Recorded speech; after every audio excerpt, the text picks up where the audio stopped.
Hello, everyone. Hi. Welcome to the Glow Corner. I'm Dr. Hoke Echo. I'm your happy brain pediatrician here today with another live. And today we're going to talk about the topic of my child headbangs and what should I do about it. So, couple of things. With neurotypical children, right? Children who don't have a diagnosis of autism or any other neurological disorders, they too can headbang, right? We see healthy toddlers, neurotypical toddlers, babies headbanging, and usually they outgrow it by the age of 3.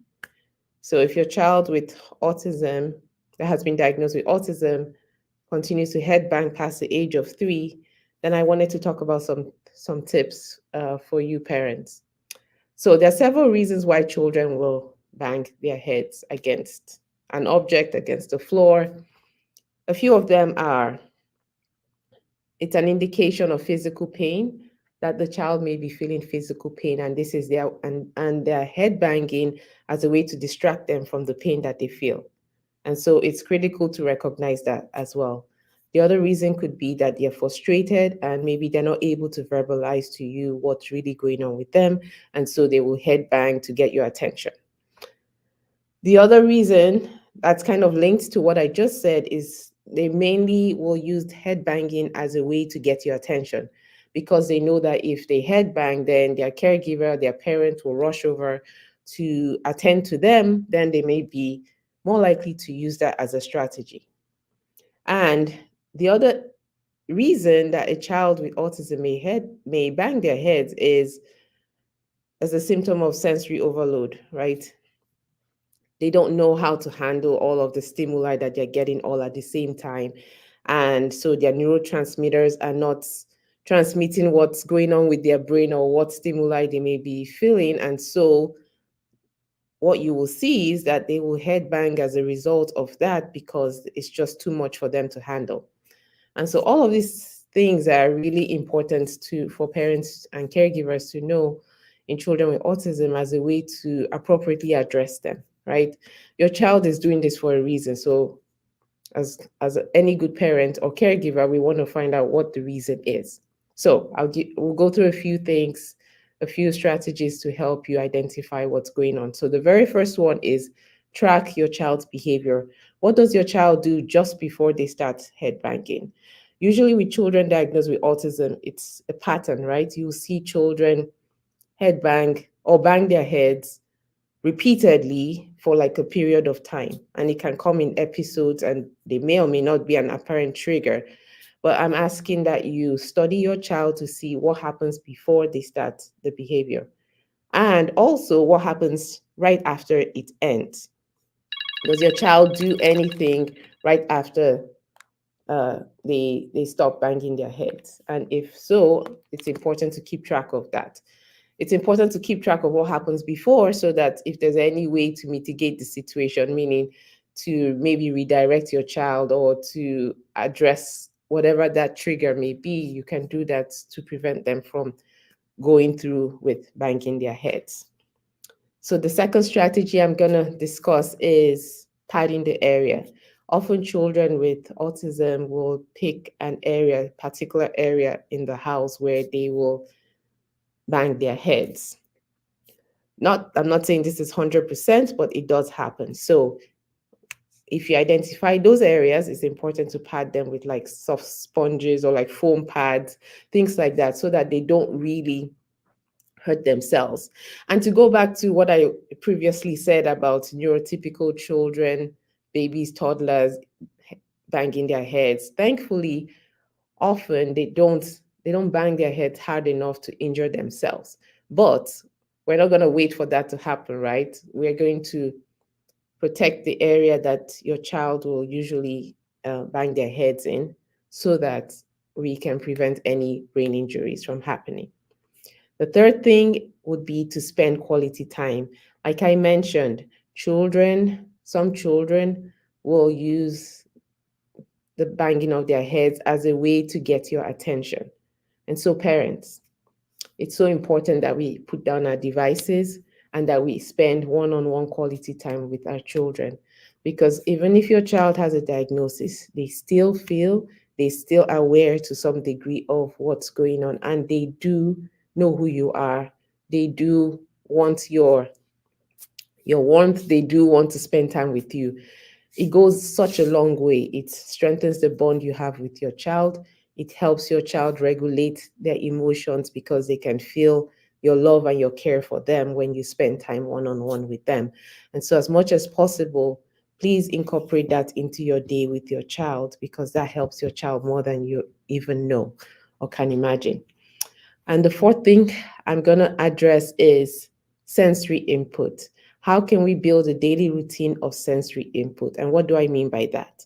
So, activities that will activate their vestibular system, which is the system that controls movement and position, right? It's found in the inner ears. And so when your child does activities like rocking on a chair, using an electric toothbrush, those things activate their vestibular system. And what it does is it helps soothe their need for the head banging. And so they're less likely to head bang or bang their heads. They're less likely to do that when that system has been activated. So, like rocking chairs or rocking horses, things like that help your children um, decrease the need and the urge to bang their heads. The last thing I'll say is consider a protective helmet for your child. The products for children who have autism, lots of it has changed, and they have lots of products now where they're more comfortable and they look better, and it will definitely help if your child is prone to really hitting their heads really hard and like against surfaces like a wooden floor or hard surface floor. You definitely want to consider this, and I would talk to your pediatrician as well and consider the use of uh, a helmet for your child's head to prevent any head injuries or decrease the head injuries, the possibilities of head injuries. And so, parents, I know this is a difficult um, area to talk about. I understand the pain, the frustration of not knowing how best to help your child. And so that's why I'm on here sharing these tips, and I hope this helps.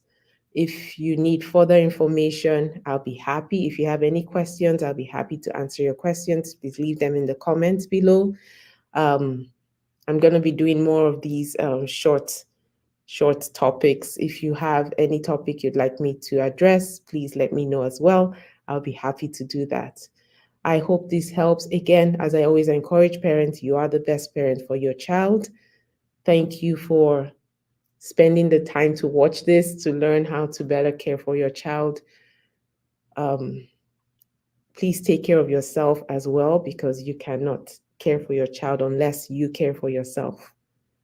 And know that we're here to support you. I'm here to support you in this journey that you walk through to help you and your child get to the place where your child can glow with health from the inside out so that your entire family can thrive. So, if you live in the state of Oklahoma and you feel that your child needs a diagnosis or an evaluation for autism and or ADHD, Glow Pediatrics is offering virtual and in-person evaluations for the entire state. So go to our website, it's right here on the screen, glowpediatrics.com, and get on the wait list. Right now we're at 2 weeks. So instead of being on the wait list for months and even years, get on our wait list and we'll be happy to help you get the diagnosis that you need. And even more than that, I'm a pediatrician that specializes in ADHD and autism in a holistic manner, and I will be happy to walk you through how best you can help your child glow with health. You can help your child become healthy. You can address symptoms in your child like constipation, like the inability to sleep or not sleeping well, the picky eating that can be quite frustrating and hard to deal with. I am happy to, and that's what I do. I'm happy to help parents walk through those things so that the parents can do better the children can do better, and the entire family will thrive. And so I look forward to serving you. Please share this with family or friends that need to hear about it. And please subscribe to our YouTube channel. We also have a podcast, Brain Power with Dr. Echo. And look forward to just being a part of your journey. Again, have a wonderful day. And remember, you are valuable. You are the best parent for your child. And I'm here to support you. Have an amazing day.